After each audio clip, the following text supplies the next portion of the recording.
আসসালামু আলাইকুম। বাংলার রাধুনি রান্নাঘরে সবাইকে স্বাগতম। আবার চলে এলাম আপনাদের মাঝে।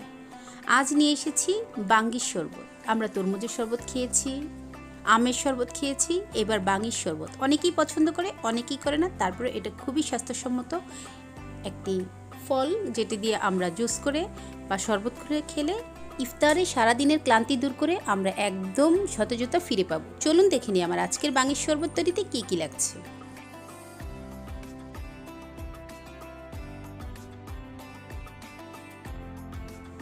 এখানে আমি 1 কাপ পরিমাণ বাঙ্গি কেটে নিয়েছি, বিচিগুলো ফেলে সিল্কা ফেলে এভাবে কেটে নিয়েছি।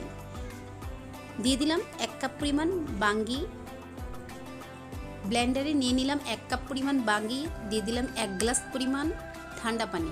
অবশ্যই ঠান্ডা পানি এবং বরফ দিয়ে এই শরবতটা আপনি খেতে হবে। দিয়ে দিলাম 1/3 কাপ পরিমাণ সুগার সিরাপ। এখানে আপনি রেগুলার সুগারটাও ইউজ করতে পারেন।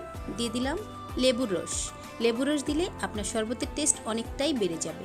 ব্লেন্ডার করে নিলাম, একদম রেডি আমার আজকের বাঙ্গির শরবত। প্রথমে কিছু বরফ দিয়ে দিলাম, তারপর বাঙ্গির শরবতটা গ্লাসে ঢেলে পরিবেশনের জন্য একদম রেডি।